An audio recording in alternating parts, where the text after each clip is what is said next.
I'm successful, and here's everything I regret. So what's coming up is the regrets most middle-aged guys will not tell you. It's not exactly secret, but here's the thing. The people who are successful often say, I've got no regrets. They've got this American philosophy of, I regret nothing. And it's like, lack of imagination there, really. And the people who just haven't done anything with their lives, they're just full of regret, and you immediately sense it and go, this guy's not worth listening to. So what I want to give you today is a real balanced sense of what I do actually regret as someone who's, done some cool stuff with their life as well. So I've got a list. I'm going to go through 5 areas. I'm going to end with sex and relationships. So if my mum's watching this, don't stay till the end. It's going to get juicy. I'm going to look at career and money, going to look at health, going to look at friendship, going to look at spirituality. And then, as I said, end with some stories I probably shouldn't share on the internet. All right, so a little bit about me for those who don't know you. My name's Mark. I run a company. I do coaching and training. I've done that for a whole bunch of years. I did the world's biggest Zoom event, which had like 500,000 people there. I've taught in about 40 countries. I started a charity in Ukraine. I've worked in about 6 other war zones. I've written 7 books. I've done 700 podcasts by now. A bunch of stuff with my life, basically. So by my own definition today, I'm pretty successful. I just celebrated the year anniversary with my beautiful girlfriend. I live in an absolutely gorgeous place. You can't see it, but I live by the river in Ljubljana in Slovenia, which is the place I've chosen to live because I like it. After this, I'm teaching online on a course that I really like that has like 200 people booked in. I like my job. I do good work. We make okay money. I'm pretty healthy for a 45-year-old man. I think by most definitions, I'm reasonably successful. I'm not a rock star, but I'm reasonably successful, certainly by my own values, which is the key thing, and I'll come to this. My therapist, however, also says, I learn the hard way. So there are 2 basic ways to learn. One is you learn from other people's mistakes, and this is for you. This is my uncle advice or dad advice. If you're a young guy, this is all the shit to avoid, okay? I'm too dumb to learn that way. I just don't learn that way. I learned through making all the mistakes. I've been £1 million in debt. I've been seriously burnt out and ill. I've been addicted. I've made all the fucking mistakes. I'm hoping if I share this that some of you will not make those mistakes. That'd be the smart kids watching this. And then the other people will maybe just spot them sooner. Let's spot them sooner. I'll give you an example. A mistake I made was to become an alcoholic. But I got sober before my dad did, who was also an alcoholic. Right? So there's ways to learn. There's an old Buddhist analogy, actually. Some people need to be whipped to the bone. Some people just need to be shown the whip. So it's a bit kinky, isn't it? Yeah, this is me showing you the whip, lads. All right, so who this is for? This is for young men. If you're my age or older, it's not for you, unless you just want to be like, oh, me too, sad, cry. Fuck that. What I'm not going to do is give myself a massively hard time, but at the same time, I'm taking responsibility here. So this is my life. I made choices. Now, we all make choices within a context, yeah. But it's no excuse, right? So I think it is okay to look back and say, you know what, I could have done better than that. There's this sort of liberal thing, women will do this a lot, where they'll say, oh, he was doing the best he could. And it's like, no, he wasn't, right? Like, we could do better. Yeah, we could do better. All right, the other thing to say is not just my experience. I'm going to share my personal experience, but I'm also going to look at the experience of, I've coached and trained like thousands of people, maybe, I'm just thinking, maybe tens of thousands at this point, like years and years of coaching and training different people, including quite famous people, including people of all cultures, all backgrounds. So I want to include a little bit about that. Often you'll hear like regrets of the dying. Someone did a book on that. This is regrets of the living. Okay, so let's crack on. Let's get on. So career and money, number 1. So one thing I don't regret is I spent a good amount of time in my 20s just like bumming around, doing odd jobs, traveling, getting drunk in bars with interesting people. I don't regret that because it meant that when I was like 27, 28, and that's usually the time to get serious, I actually had quite a bit of life experience already. I'd worked in ski resorts. I didn't have much money, so it was often like, doing jobs like, I worked on kids camps, for example. I worked in bars in Ireland and ski resorts in Switzerland and France. I bummed around, I painted people's houses. I did a lot of martial arts. I loved that at the time. So I really don't regret that because what it meant was when I got to 27, 28, there's this kind of, seems to be a time in a lot of young guys' life where they go, what do I want to do in my life? I hadn't settled early. So a lot of my friends came out of university and they wanted money and they got a job working for Globocore or the local government or whatever. And I know they regret that. They never really pursued what they loved. They never really had a chance to go after what you love. Now, I've mentored a lot of people, and what I tell them is this: look, if you want to do the job you love, it's going to take you a bunch of seeking to figure out who you are first and what you're good at, what your talents are, what you really enjoy, those kind of things. And then you're probably going to have to learn some marketing skills to actually be able to monetize what you enjoy. So you're going to have a bunch of years of discomfort. And I'm glad that I was uncomfortable for those years. And it was really difficult for me as a young guy going, what's my purpose? What am I doing? What am I here for? And it was really unpleasant for me. And I remember like 27, 28, I was like, I'm either going to kill myself or I'm going to work this out. And I was really determined at that point. And I'm really glad I had that determination. And I'd spent those years just getting to know myself, right? By doing martial arts, by meditating, by traveling. I think it's best worked out in the world. So now if I give advice on purpose, you're not going to read a book on it. You're not going to just think about it and work it out. And I know a lot of people I know were making better money than me, right? So you'd look at it at the time when they were 25, because I was just a bum. I was doing odd jobs, working in kids camps, blah. And what that meant was that at the time they felt like they were winning, right? Maybe they got there, they started, they bought a car or whatever. And they had better girlfriends than me as well. They had long-term partners, things like that. So certainly I know they regretted later in life. Now I make more money than them and have a more interesting life and doing what I love, right? They're not. So I think that period of time. Now, there's also a survivorship bias here. Whenever you're on YouTube or listening on a podcast, you should understand that you're speaking to the people who made it. So there would have been a good chance I wouldn't have made it. So I didn't have much money when I started. I think I had like £2,000 from my granddad to buy a laptop and have a little bit of freedom for a few months to start my business when I did figure it out in my late 20s. And the only reason I'm saying I don't regret it though is maybe just because I made it, right? And I generally say when I mentor people, you have to be prepared to be broke for 2 or 3 years and work really, really hard. So that either means, if you have the money, working really, really hard, 40, 50 hours a week, or if you don't, then you have to have a job as well. So you're going to be broke. Let's say you're working 20 hours a week just to get the money to survive. And then you're working another 40 hours a week to do the thing you love before you get paid. And that gives you about a 50% chance of making it in my experience, assuming you have some talent and you've actually picked a good area. So it's not a given. It's absolutely not a given. So I could be sitting here, who you don't hear from, right? Survivorship bias. There's people out there going, I tried what I love and it didn't work and I wasted all that time. That being said, I've coached those people who then maybe go to a corporate job or whatever. At least they fucking tried, right? And I don't think they regret giving it a go. I knew a guy who was a school teacher, actually, and he really wanted to be like a research scientist. That was his kind of a geek. And he gave it a good go, and he was in Cambridge doing that for a few years, and eventually he didn't quite make the cut, and he became a school teacher. But he always talked back about it, and I don't think he ever regretted that he gave it a shot. Right? The same with artists and musicians I know. Maybe they get it like they have kids, they get a dad job. And later in life, they may be in a band that plays at weekends. But at least they gave it a shot, right? Here's the thing I would say is you'll regret actually not giving it a shot more, having coached a bunch of people. Yeah, so certainly for me, that's not something I regret, even though, being self-employed does have downsides. Yeah, like I'm worried about my business this morning. How's our cash flow? I had to fire someone yesterday. It's like, that's a lot. And I know some people do regret that. I know some people who have got into self-employment said, this is just not for me. I don't think it's for everyone. If you look at YouTube, everyone's an entrepreneur, but I know some people who do regret that.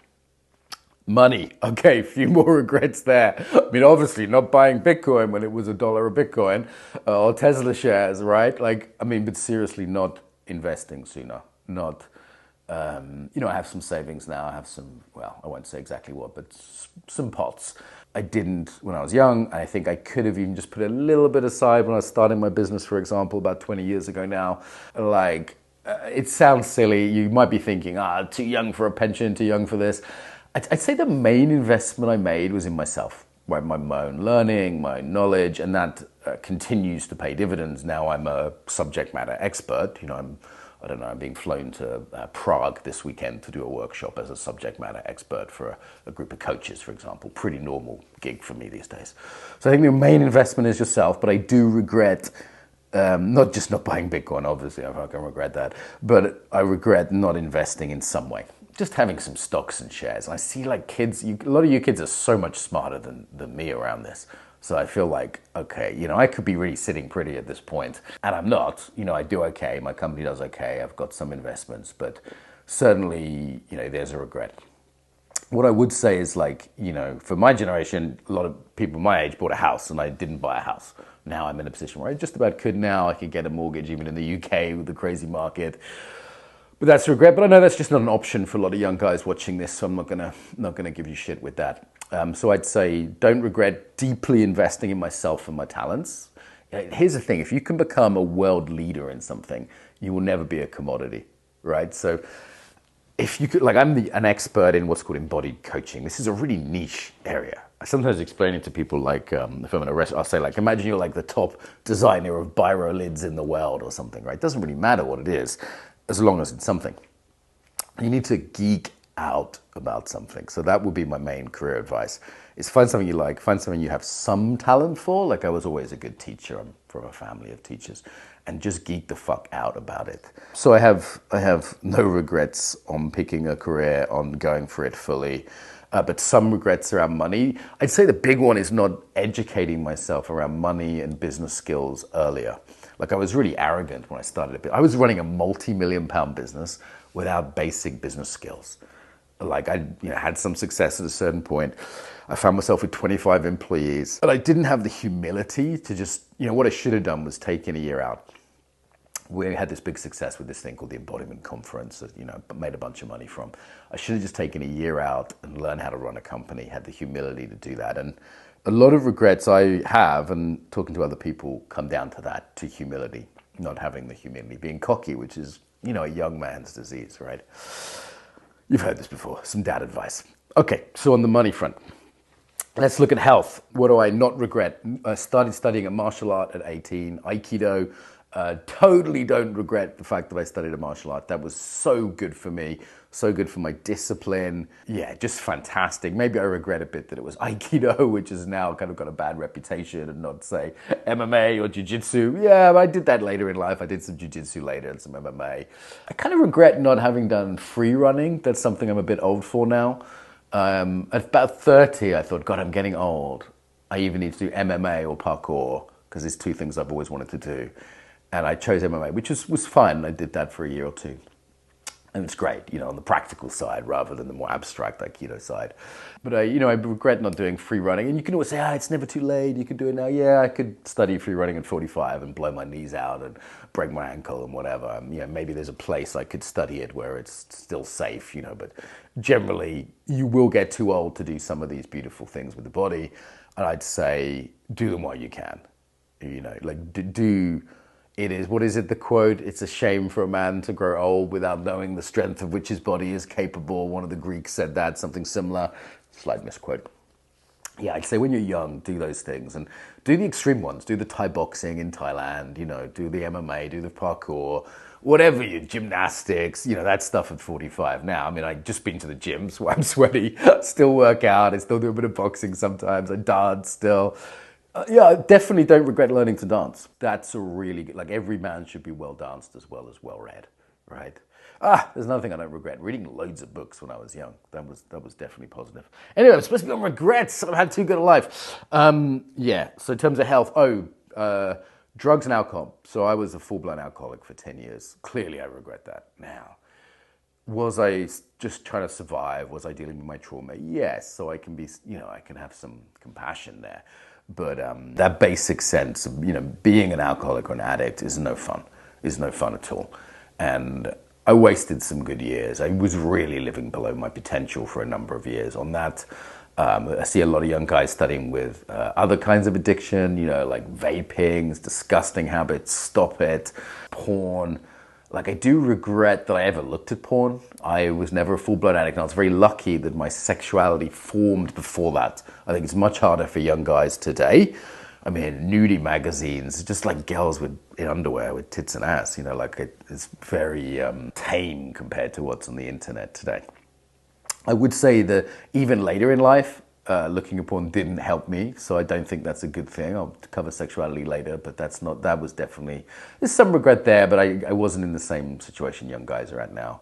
But yeah, in terms of addictions, yeah, the 10 years of alcoholism wasn't a good thing. It's not cool. And these days, I think my only remaining addiction is caffeine. I come on and off that, could be worse. Obviously smoking for some years, just dumb. Those you were vaping, just dumb. Not helpful. My dad saw his mum die of lung cancer, and I remember when he saw me smoking for the first time, it just broke his heart, Just broke his heart. Talking to dads, I regret not healing my relationship with my dad sooner. Now, I actually did. My dad was there at my wedding, for example, and later in life, he'd stopped drinking, I'd stopped drinking, and we, came to a rapport. And it was just before he died, and I regret not having a closer relationship with him sooner.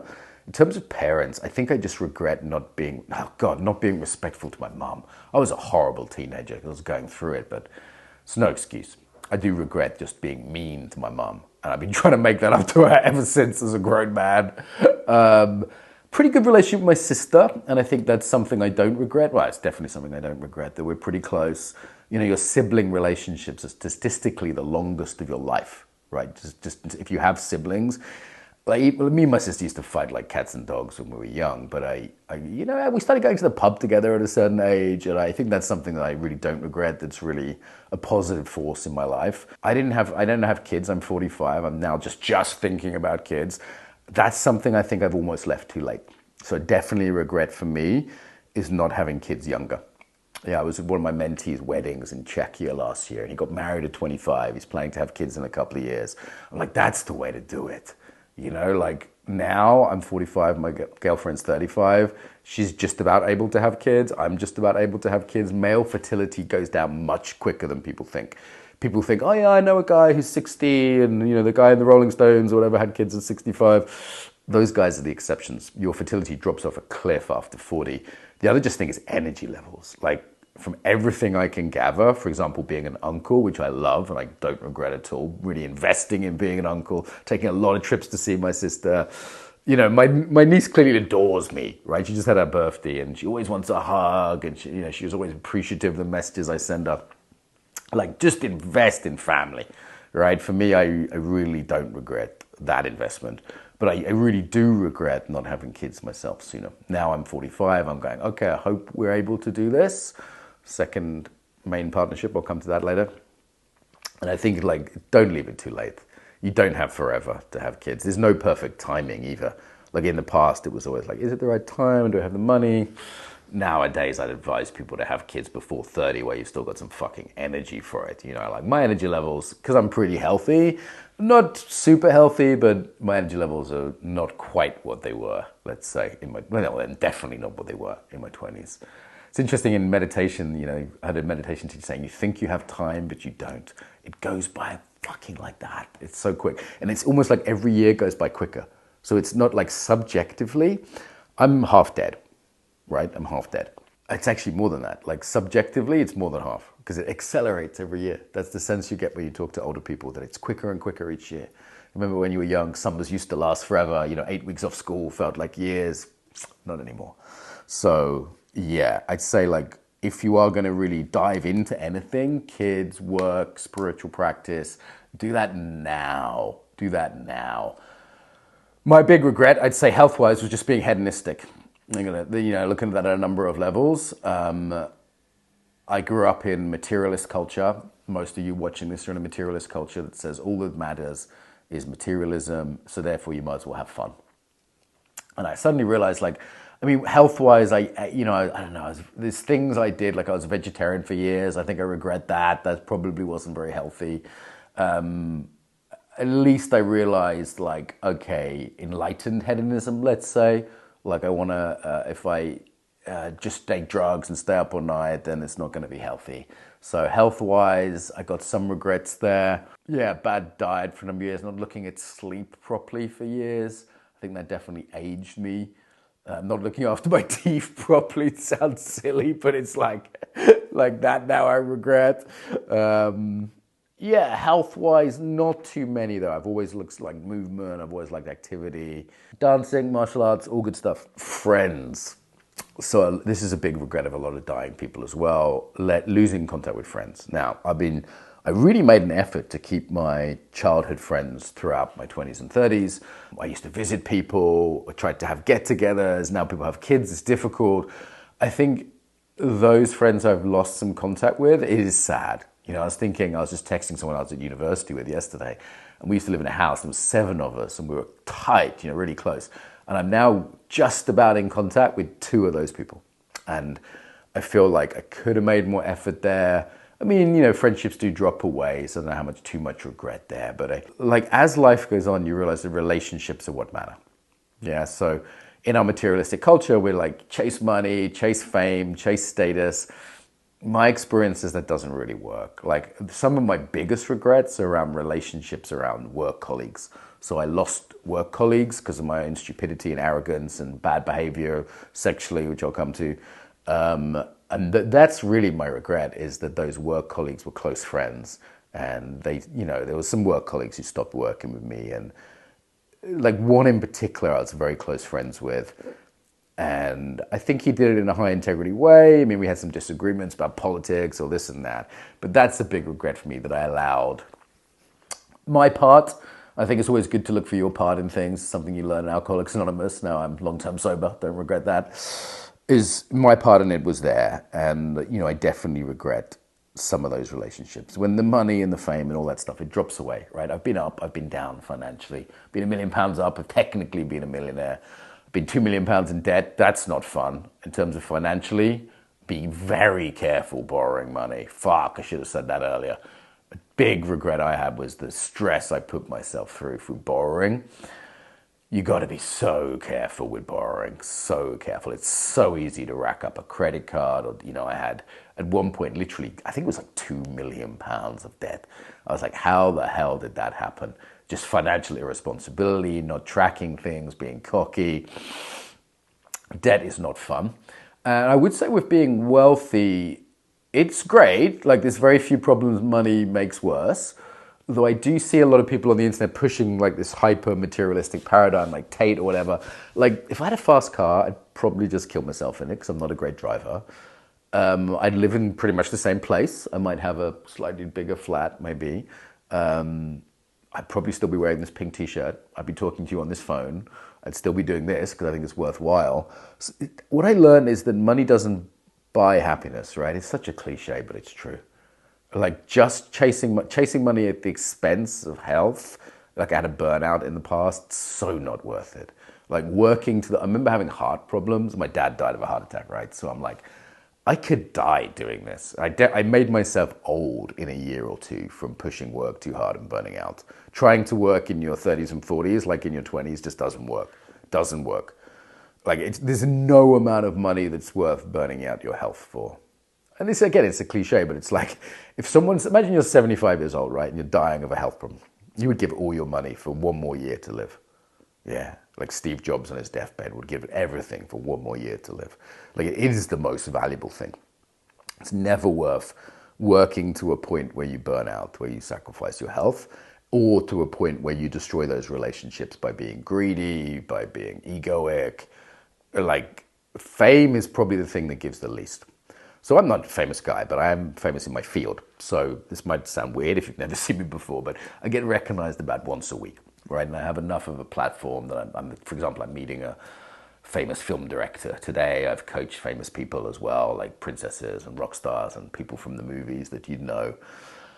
And fame gives the least, I would say. So the level of fame I have now, which is like if I go to a conference for my work or in the coaching world, I might be known. Certainly in the embodiment world, I'm definitely known, and a tourist sometimes. The little bit of fame like that can be helpful. Like I could turn up at a city anywhere in Europe and get free accommodation. One time I was traveling around New Zealand and I ran out of money, and because of my podcast, people like put me up and drove me around, and that was cool. You get introduced to people. It's just not nothing fame, but I'd say of the things in materialism that people seek, it gives the least. Like, would you want to be as famous as David Beckham or Johnny Depp? Alex Hormozy, from YouTube or whatever, would you want to be to the point where you couldn't walk into a supermarket? I think micro fame, if you're going to go for anything, is better. Certainly, I regret the ego I had trying to be a big I am when I was young.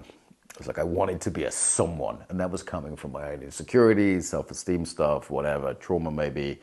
But that sense of I want to be a someone is just ego. And suddenly, like, I know people who are wealthy and not famous, and they seem to have a better time than the people who are famous and wealthy. So I think it gives the least. And all the people I know who are like, want to be a famous YouTuber or whatever, I'm like, okay, is there a business case for that? Is it actually contributing something meaningful? If not, why? Yeah, so I think I do regret trying to be the big I am in my field. A little bit of microfame's fine. When I got a bit more famous in my field, immediately there was cancel culture, attacks. That stuff's really unpleasant. You don't want to be in the public eye at least a little bit. I got hit by the kind of cancel culture wave, and even though it's bullshit, it was really unpleasant. It was torturous, actually. Like, unless you're a total psychopath, like, no one likes to be publicly attacked. It's not a good look. And certainly, being on the internet in a big way, I think I regret spending so much time on Facebook, for example. Right? Just arguing with strangers. Like, who cares? Like, letting my mood be dysregulated by random people on the internet? What the fuck, right? What the actual fuck? Like, definitely, I wasted a lot of time on social media. I also, like, alienated family members. Like, I've got one liberal cousin who was just really alienated by me. And, things I said, he was just so upset about it. And we would still have a good relationship. I've known him since he was a baby. And I destroyed that relationship through my social media. Now, we disagree on a lot of things, but it was the social media that really did it. I remember asking a Buddhist monk one time, I said, should I use Facebook? Should I use Instagram? Whatever. He said, well, I've never used those things. He's not allowed as a Buddhist monk. But he said, let me ask you this. How do you feel afterwards? I'm like, I feel like shit. And then he said, okay, does it make you a better or worse person, by the standards of your own ethics? I was like, oh, sometimes I'm a bit shitty afterwards, I don't behave well. He's like, oh, sounds like a bad idea then. I was like, oh yeah. So yeah, I definitely regret spending that much time online, wasting that much time on those platforms, the amount of time I wasted on them. So, now I use certain things for work, but it's much more targeted. It's like, I'm here for a clear reason. I'm not just here because I'm addicted to this, right? Yeah, so that's a regret compared to, say, reading or traveling. What I most enjoy now is the simple things, right? Like, I really regret that I chased anything other than just sitting, having a coffee with my girlfriend in the sun by the river here, and, just simple things I enjoy now. Just going to the gym. I sat in the church after the gym.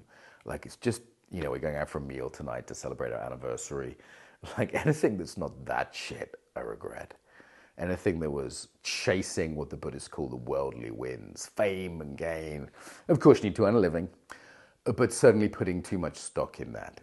I see a lot of the influences on the line, and it's all about making money, but at what cost, right? I'm not against money. I live nicely. What's the cost of those things? And there's two kinds of ways you can go here. One is like the super materialistic. The other one is just pure cope, though, right? It's like, I don't need money. Money's bad. I think there's two extremes that are unhelpful.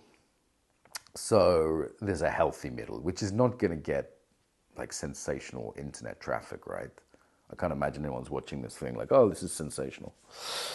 All right, other regrets. Spirituality. So I was very, very lucky, and I was introduced to various spiritual traditions, mostly by my mother, who was a novice nun for some years before she derobed and met my dad. But she kind of introduced me to like Buddhism and yoga and meditation. I don't regret that.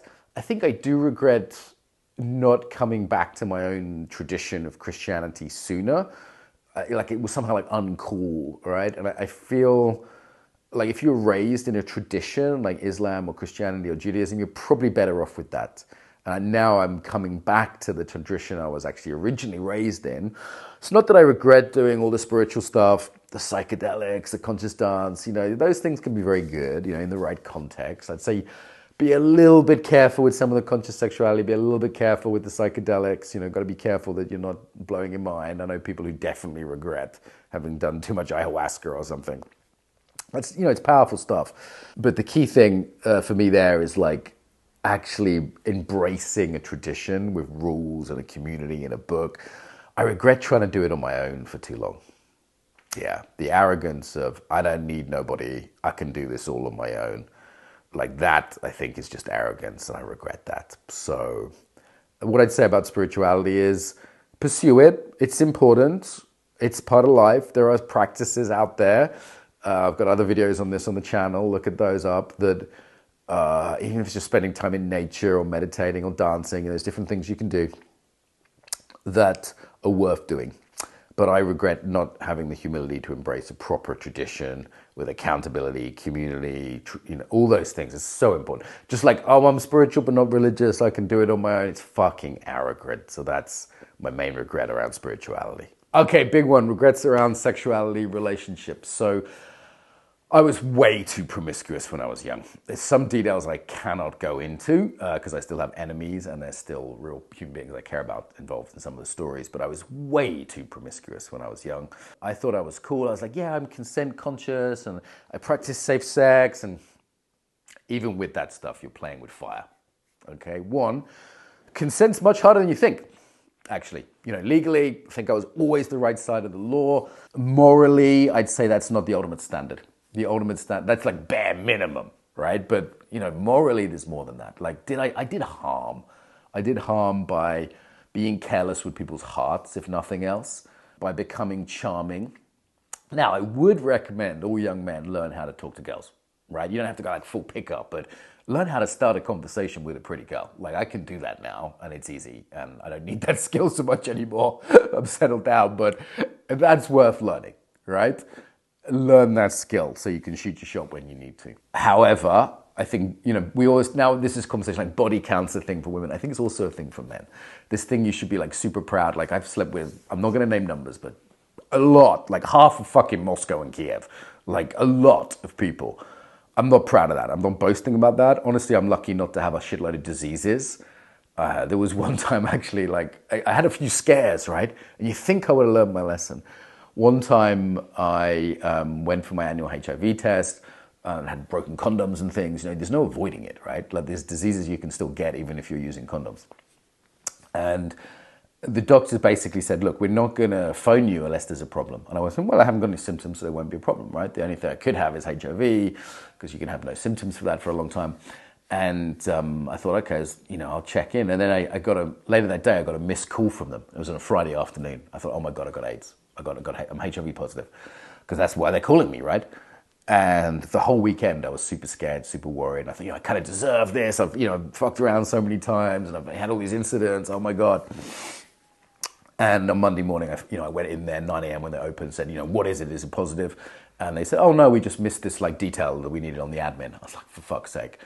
But so many instances like that where I was just scared. Yeah. I do regret treating sex carelessly.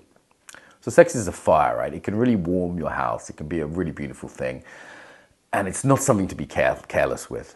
I really upset a lot of people. And the other thing is like, every time you're with a girl, understand you're rolling a dice. And if you roll a 1, she will ruin your life. I've had women lie about me. I've had women make shit up. You give an opportunity for reputation damage, for...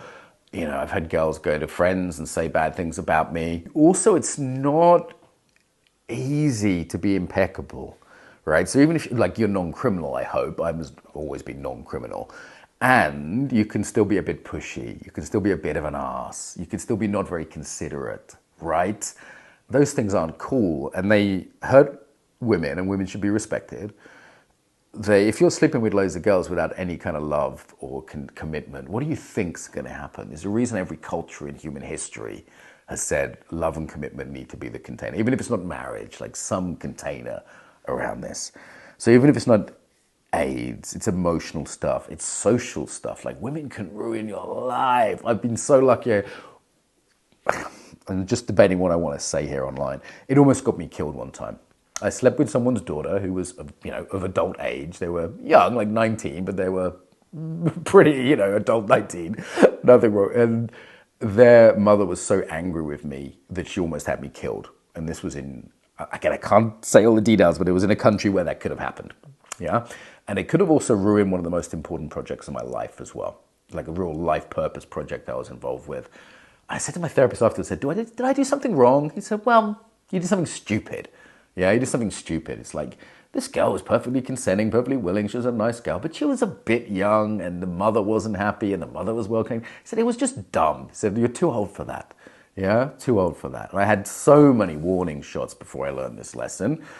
Yeah, that's one thing I really regret, both for my own reputation, career, but also just from hurting people's feelings. Yeah, disrupting relationships, someone telling a friend or a colleague that I was an asshole. It's just a roll of the dice. The other roll of the dice there is pregnancy, and I have regrets in terms of, I'm not sure how much I want to say here because there's real human beings involved and this feels very vulnerable, but yeah, life is not to be taken lightly. Let's say that. I don't know anyone who's had an abortion who feels good about it, right? Even if some liberal women think it's like not that big a deal, they don't feel good about it. They don't feel good about it. No one feels good about that. And even if you're not like, Catholic or whatever, I'd say it's a sin and no one wants to be involved in that. So I'd say be very careful with sexuality. It's not a toy. It's not a toy. There needs to be some container of love and commitment around it. Happy I got that now. Lastly, on the sort of sex relationship front, be careful who you partner with. Like, I'm not going to say I regret. I married a Ukrainian girl, was married for 8 years, now divorced. I'm not going to say I regret that because she's a great human being. If you're out there, you're awesome. I was lucky I had an amicable divorce. She was cool. She didn't try and take all my stuff. There's still a judge trying to give her money, actually. She's just like, I don't want it. I'm lucky. I'd say be very careful who you'll marry. They can take all your stuff, or at least half of it. Also, I married just because I kind of love the person. That sounds like a good reason in our culture, right? Love is all you need. Yeah, I'd say you have to have shared goals. You have to be compatible in a number of ways. How you orientate around kids is vital. That's where we disagreed. And while I don't regret marrying that person because I think they were a decent human being, I do regret, let's say, not being educated younger about what to look for in a partner. I think the regret I have is that I didn't really have the education when I was young. I didn't really think about it. Like, what is a life partner? What am I actually looking for? Is it just someone who's hot, who I kind of like as a person? Like, that was my criteria. Like, oh, I like them and they're hot. It's like, well, that's two things. I'd add a few more to that, particularly children, particularly values, particularly what you want from life, gender role, division stuff. I'm way more traditional now than I was in the past around that. I mean, I would have been so much better off with just like a trad wife at 25, right?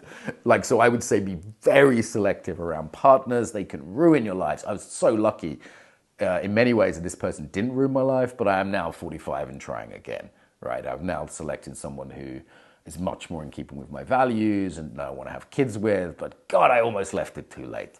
Almost left it too late. And that could have been, I'm hoping I haven't left it too late. Right? Like, let's do this video again in a few years and see if I manage to have kids. To me, that would be a real tragedy not to. And that attitude of the basic regret I have, this is really the end maybe here, is the basic regret I have is I bought into the bullshit of our materialist culture.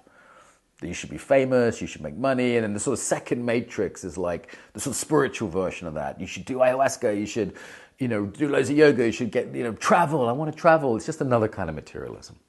Yeah, rather than going, you know what, really old school, trad, family, fucking values, right? What's meaningful to me now is like my relationship with my sister and niece and nephew and mother, having a good partner, going to church with her. Yes, I still do some spiritual practices, but like it's just way more traditional, way more traditional. I'm so glad that I see young men waking up to this. There seems to be a whole movement of this.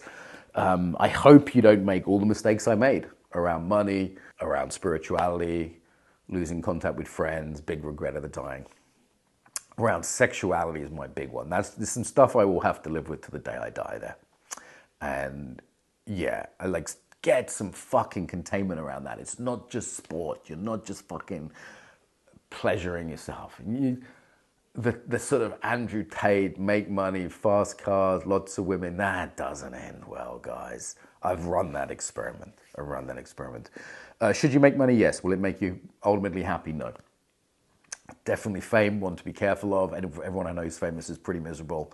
It distorts people's reality, and definitely sexuality is one to be really careful with. Drugs and alcohol could have killed me, so that's another one to be really careful with.